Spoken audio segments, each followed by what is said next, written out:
राजस्थान के मशहूर शहर बीकानेर के पास एक छोटा सा गांव है, भयगढ़, जहां जितनी रेत है उतना ही पानी भी, जहां जितने ताप के साथ सूरज चमकता है उतनी ही शीतलता के साथ वक्त बेवक्त चांद भी निकलता है।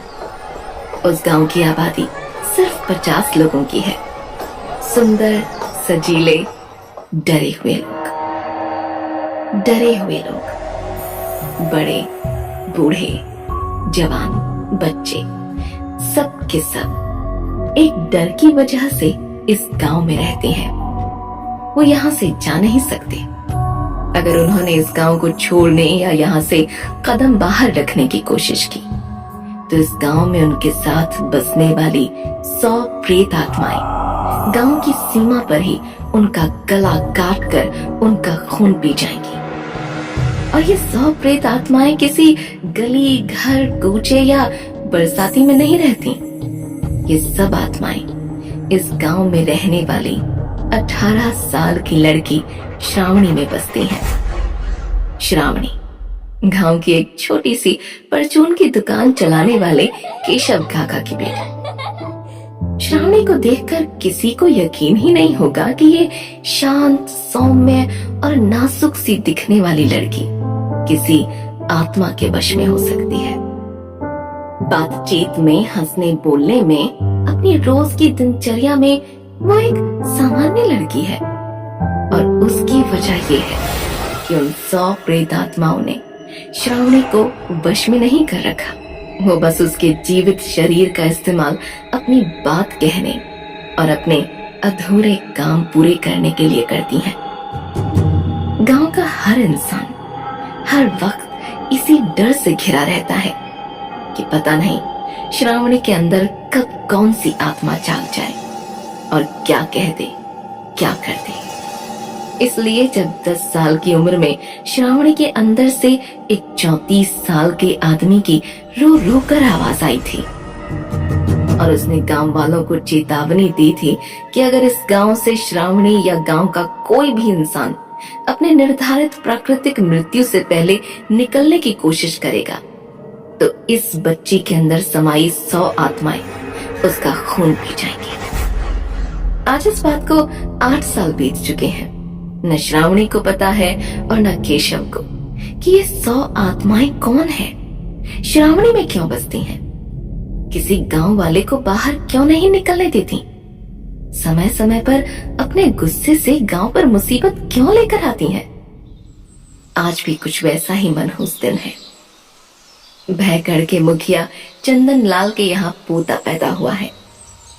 दादा बनने की खुशी में चंदन लाल ने एक छोटा सा उत्सव रखा है। गांव के सब मुख्य लोग उस उत्सव में आए हैं और चंदन लाल को, उसके बेटे अजर और उसकी बहू रागिनी को बधाइयां दे रहे हैं। कोई भी सामान्य बुद्धि वाला यही सोचेगा कि ऐसी खुशी की घड़ी में श्रावणी या उसके पिता केशव को कोई नहीं बुलाएगा। मगर भयगढ़ में इस बात को लेकर भी एक नियम है। कोई उत्सव हो या कोई मातम, कोई खुशी हो या कोई शोक, श्रावणी को बुलाना अनिवार्य है, क्योंकि गांव का कोई भी मनुष्य श्रावणी के अंदर रहने वाली किसी भी आत्मा को नाराज नहीं करना चाहता।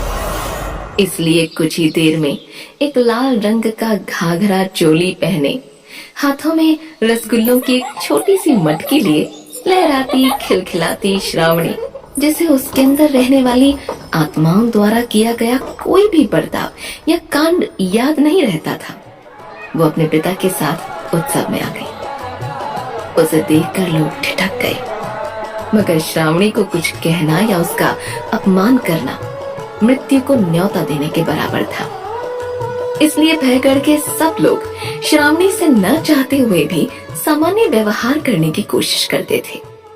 श्रावणी अपनी मधुर मुस्कान और खुशी भरी बड़ी बड़ी हरी आंखें लेकर नवजात शिशु को देखने आई। रागिनी ने तुरंत डर के मारे पालना पकड़ लिया, मगर उसके पति अजर ने और उसके ससुर चंदन लाल ने उससे सामान्य रहने को कहा। श्रावणी ने रसगुल्लों की मटकी रागिनी को दे दी और बड़े स्नेह से शिशु को देखने लगी। मगर शिशु को देखते देखते अचानक उसके सुंदर मुखड़े की मुस्कान बुझने लगी। उसकी हरी आंखें तूफान के बादलों की तरह काली हो गईं। उसकी आंखों में खून भरे लाल डोरे उतर आए। उसका सुनहरा रंग धूमिला पड़ गया और वो एक शैतानी हंसी के साथ जमीन से 2 फुट ऊपर उठ गई और उसका दिल दहला देने वाला ठहाका पूरे घर में गूंज उठा। और फिर श्रावणी के गले से निकली एक कांपती बुढ़िया की आवाज जिसने सबके पैरों तले जमीन खींच ली। अच्छा बेवकूफ बनाया रागिनी तूने अपने पति और ससुर को। ये दोनों मंद बुद्धि आदमी वारिस पैदा होने की खुशी में पूरे गांव को बुलाकर माखन घी खिला रहे हैं, ये जाने बिना कि ये बच्चा इस खानदान का खून है भी या नहीं। श्रावणी, ये क्या बकवास कर रही है? चुप हो जा, ये मेरा बेटा है। अजर बेटा कुछ मत बोल, ये श्रावणी नहीं बोल रही। केशव, अगर तेरी बेटी ये सच नहीं बोल रही तो क्या हुआ? मैं तो तेरी बेटी के अंदर से बोल रही हूँ ना, और सच बोल रही हूँ। सुन चंदन लाल, तेरी बहू के पेट में बीज डालने वाला अजर नहीं, तेरे ही घर में रह रहा तेरा भतीजा मांडू है। तेरा बेटा अजर काफी नहीं था तेरी बहू के गर्भ में बीज बोने के लिए, इसलिए ये आधी आधी रात को तेरे बेटे से छुप छुप कर गोदाम में मांडू के साथ मुंह काला करती थी। तेरा पोता उसी की उपज है। मैं तो बच्चे का मुंह और आंखें देखकर ही सारी कहानी समझ गई थी। मना खुशियां, मना अपने बेटे की मर्दानगी का मजाक। उस कलुषित किंतु सच कहने वाली आत्मा की बात सुनते ही उत्सव मातम में बदल गया। जैसे ही ये सब कहकर श्रावणी चक्कर खाकर जमीन पर गिरी। अजर अपमान, धोखे और क्रोध की आग में जल उठा। मांडू, जो वहां सबको खाना दे रहा था, वो भागने की कोशिश करने लगा। रागिनी ने अपने बच्चे को डर के मारे सीने से लगा लिया और रो रो कर माफी मांगने लगी। चंदन लाल तो जैसे सुन्न हो गया, न जाने क्या अनर्थ होने वाला था। अजर ने दीवार पर टंगी तलवार उठाई और गुस्से से चीखते हुए अपने भाई मांडू के सीने में उतार दी। लोग चिल्लाकर यहाँ वहां भागने लगे। केशव और कुछ लोग अजर को रोकने की कोशिश करने लगे, मगर अजर के सर पर खून सवार था। उसने बच्चे को रागिनी से छीना और उसे उल्टा कहकर उसका सर धड़ से अलग कर दिया। रागिनी के खून के छींटे चंदन लाल के चेहरे पर पड़े तो उसे होश आया और उसने झट से शिशु को अजर से दूर कर दिया ताकि गुस्से और अपमान में अंधा उस अबोध शिशु के साथ कहीं कुछ कर न दे। अजर ने तलवार फेंकी और अपने भाई और अपनी पत्नी के खून में सना चीखता चिल्लाता वो घर से कहीं दूर निकल गया। चारों तरफ खून से सना सन्नाटा और उस सन्नाटे में आ रही चीलों की आवाज कानों में पिघले हुए शीशे की तरह पड़ने लगी। तभी जमीन पर गिरी श्रावणी जमीन पर पड़ी पड़ी दर्द के साथ कराहने लगी। उसका शरीर अजीब तरह से कांपने लगा। फिर वो दर्द की कर्राहट रोंगटे खड़ी कर देने वाली गुर्राने की आवाज में बदल गई। सब लोग डर के मारे जमीन में गड़ गए। केशव का कलेजा मुंह को आने लगा। कोई अपनी जगह से हिलना मत। श्रावणी के शरीर में कोई और आत्मा जाग रही है। ये श्रावणी नहीं, कोई और होश में आ रहा है। राणावत काका, तेरी बीवी रज्जो ऐसे ही खाई में गिर गई क्या? क्यों झूठ बोल रहे अपने बच्चों से? बताया क्या नहीं कि दूजी औरत के चक्कर में रज्जो का गला काट के अपने ही ससुर के खेत में गाड़ दिया तूने उसे? ये क्या कह रही है तू श्रावणी? मैंने अपनी रज्जो को नहीं मारा। मुखिया जी, मैंने न मारा मेरी रज्जो को। जैसे ही राणावत काका ने ये गुहार लगाई, श्रावणी हवा में उड़कर उसके कंधे पर आ बैठी और उसका चेहरा अपने पंजों से पकड़कर अपने नाखूनों से उसका चेहरा खरोंचते हुए एक दिल दहला देने वाली आवाज में बोली, मेरी रज्जो चुप करता है या यही तेरी गर्दन मरोड़ दूं? हाँ? तुझे क्या लगता है तू झूठ बोलकर बच जाएगा? नहीं, आज से 13 दिन बाद अमावस्या की काली रात को तेरे कमरे के बाहर जो पीपल का पेड़ है ना, तेरी सरकटी रज्जो वहां से रेंग रेंग कर उतर कर तेरे बिस्तर तक आएगी और तेरा सर, याद रख, तेरा सर अपने साथ उसी मिट्टी के नीचे ले जाएगी जहां तुमने उसे गाड़ा है। नहीं नहीं, ऐसा मत कहो श्रावणी, मैं बेकसूर हूँ। कोई कुछ कहता क्यों नहीं? मुझे बचाओ मुझे इससे। बचना तो तुझे अपनी सरकटी बीवी से है, राणावत काका। ये चेतावनी देकर श्रावणी राणावत काका के कंधों से उतर गई और 100 आत्माओं की दिल दहला देने वाली हंसी पर किसी शैतान की तरह नाचती भाग खड़ी हुई। डरे हुए और पसीने से तर उसके पिता केशव काका श्रावणी का नाम चिल्लाते हुए उसके पीछे पीछे भागे। चंदनलाल अब भी अपने नवजात पोते को सीने से लगाए हुए थे। राणावत काका रो रो कर अपने बच्चों को समझाने की कोशिश कर रहा था कि उसने अपनी बीवी और उनकी मां को नहीं मारा। आंगन में फैला खून सूख भी नहीं रहा था। अजर कहाँ चला गया था, किसी को कोई खबर नहीं थी। उत्सव में आए लोग डरे हुए, सहमे हुए, डर और दीवारों के पीछे छुपे हुए थे। श्रावणी के भीतर बसी आत्माओं ने कितना सच कहा और कितना झूठ, ये वही जाने। मगर उनकी कथनी की वजह से जो अनहोनी हो चुकी थी, वो किसी मुर्दा शरीर को भी झकझोर कर रख सकती थी।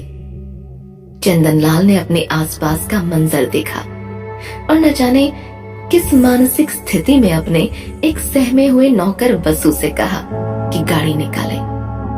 वसु को लगा कि मुखिया जी को सदमा लगा है। उसने उनसे दोबारा पूछा कि वो ये क्या कह रहे हैं? घर में खून खराबा हो गया, आपका वंश खत्म हो गया है, कहाँ जाना चाहते हैं आप? वसु, हम जानते हैं कि हम क्या कह रहे हैं, गाड़ी निकालो। भयगढ़ की सीमा पर जो लाल घाटी पर मंदिर है, हमें वहां जाना है तुरंत। राणावत, रोना बंद करो। पन्ना, किन्नरी, गुलाब के साथ ये सब जो हुआ है, इसे निपटाने का इंतजाम करो। हमारे आने तक बहू का और मांडू का अंतिम संस्कार हो जाना चाहिए और ये आंगन साफ हो जाना चाहिए। सुना तुमने? जी मुखिया जी। मगर श्रावणी को लेकर हमें कोई फैसला तो लेना होगा। श्रावणी का इंतजाम करने ही जा रहा हूँ राणावत। उसके अंदर बैठी उन 100 आत्माओं पर किसी तरह अब अंकुश लगाना ही होगा। चंदनलाल अपने नवजात पोते को लेकर लाल घाटी के लिए निकल गए। राणावत और बाकी आए लोगों से जो करने के लिए कहा गया, वो तुरंत उस काम को निपटाने में जुट गए। गांव में आज हाहाकार मचा हुआ था। श्रावणी के अंदर रहने वाली प्रेत आत्माएं अब सिर्फ डरा नहीं रही थीं, वो गांव के लोगों को भी उकसाकर, कभी भ्रमित कर कभी डराकर मारने मरवाने लगी थीं। केशव यही सब बातें सुनते सुनते अपने घर भाग आया, तो जो उसने देखा वो देखकर उसे समझ नहीं आया कि वो सुकून की सांस ले या भय के मारे वहीं अपने प्राण त्याग दे। श्रावणी एक मधुर धुन गुनगुनाते हुए बड़े प्यार से चूल्हे पर दाल बाटी चूरमा पका रही थी। उसके चेहरे की कोमलता और उसकी अपनी आत्मा की शुद्धता कांति बनकर जगमगा रही थी। और इसका मतलब ये है कि श्रावणी के अंदर की आत्माएं शांत हो गई हैं और श्रावणी सामान्य हो गई है। इस मासूम को क्या पता और क्या याद होगा कि कुछ देर पहले इसके भीतर बैठी प्रेत आत्माओं ने किस रक्तपात को अंजाम दिया है। केशव की आंखों से आंसू छलक पड़े और उसने किसी तरह अपनी सिसकी दबाई। श्रावणी बड़े प्यार से एक थाली में खाना सजाकर एक तांबे के गिलास में पानी लेकर अपने पिता की तरफ आई और अपनी सौम्य हरी आंखों से उसे देखकर बोली, बाबू मुझे पता ही नहीं चला कि हम कब मुखिया जी के उत्सव से वापस आए और मेरी आंख लग गई। कुछ ही देर पहले पलंग पर मेरी आंख खुली तो देखा कि दोपहर का 1 बज चुका है। बस फट से उठी और जल्दी जल्दी आपका दोपहर का खाना तैयार किया। बापू, क्या हुआ? आप मुझे ऐसे क्यों देख रहे हो? क्या मुझे फिर से दौरा पड़ा था? मैंने फिर से कुछ कर तो नहीं दिया? बोलो ना बापू। नहीं लाडो, तुझे कोई दौरा नहीं पड़ा और नहीं तूने कुछ किया। तुझे कुछ याद नहीं रहता तो क्या हुआ, तेरे बापू को तो याद रहता है ना। ला थाली ला, आज मैं तुझे अपने हाथों से खिलाऊंगा श्रावणी, और खाना खाने के बाद तू सो जाना, ठीक है? सुबह 4 बजे से उठी हुई है मुखिया जी के पोते के उत्सव के लिए रसगुल्ले बनाने को, क्योंकि मुझे रसगुल्ले पसंद है बापू, चाहे खाने हो, बनाने हो या खिलाने हो। और ये कहते कहते कुछ देर के लिए श्रावणी का चेहरा फिर धूसर हो गया और उसकी आंखों से धुआं उठने लगा और वो एक तीखे मर्द की आवाज में बोली, बेटी के प्यार में अंधे बेवकूफ, श्रावणी को हमसे की हुई बातें और हमारी उसे युक्ति की तरह इस्तेमाल करके की हुई कथनी और करनी याद नहीं रहती, तो इसका मतलब ये नहीं कि ये हमेशा तेरी लाडली लाडो रहेगी। ये हमारी चीज है, हमारा ठिकाना है, और एक दिन हम इसे तुझसे भी छीन लेंगे। इस पर, भयगढ़ पर हमेशा हम 100 प्रेतों का राज रहेगा, समझा? ये कहकर श्रावणी में जागी किसी चांडाल आत्मा ने खाने की थाली जमीन पर दे मारी और श्रावणी उसकी छाया में अपने कमरे में दन दनाती हुई चली गई। केशव न जाने कितनी देर सदमे में उसी चारपाई पर बैठा रहा। अगर इन प्रेत आत्माओं को रोका ना गया, वश में ना किया गया, तो श्रावणी का क्या होगा? अगर कल को उसे ये सब याद रहने लगा तो श्रावणी या तो सर्वनाश कर देगी या फिर अपना दिमाग खोकर घुट घुट कर मर जाएगी। इसी बात का हल किसी और मंशा से ढूंढने मुखिया चंदन लाल घाटी के मंदिर में पिछले 200 वर्षों से रह रहे चिरंजीवी योगी अमृत के पास जा पहुंचे थे। योगी अमृत ने मुखिया को देखा और अपनी भौहें टेढ़ी करते हुए कहा, अपना सारा परिवार तो फूंक आया है तू, और ऊपर से इस शिशु को लेकर घूम रहा है जो तेरे बेटे का खून भी नहीं है। मेरे पास क्या लेने आया है, हा? श्रावणी के श्राप से मेरे गांव की और मेरे गांव के लोगों की मुक्ति। मुक्ति? श्रावणी के श्राप से मुक्ति? तो मैं कहां से दिलवा दूं अब मुक्ति? मूर्ख, जब मैंने 8 साल पहले कहा था कि उस बच्ची को मारकर मुझे उसे पुनः जीवित करने दो, तो न तू माना और न उसका बाप। तब वो 100 आत्माएं कमजोर थीं, क्योंकि उन्होंने उसके शरीर में बसना सिर्फ शुरू किया था। अब वो 18 साल की हो चुकी है। उन प्रेत आत्माओं की शक्ति चौगुनी हो चुकी है। उनका इस गांव के लोगों पर पूरा वश है। तो बता, मैं इसमें क्या कर सकता हूँ? न श्रावणी के प्राण लेने से ये संकट दूर होगा और न उसे भयगढ़ से निकालने से कुछ होगा। मगर कोई तो उपाय होगा योगी अमृत।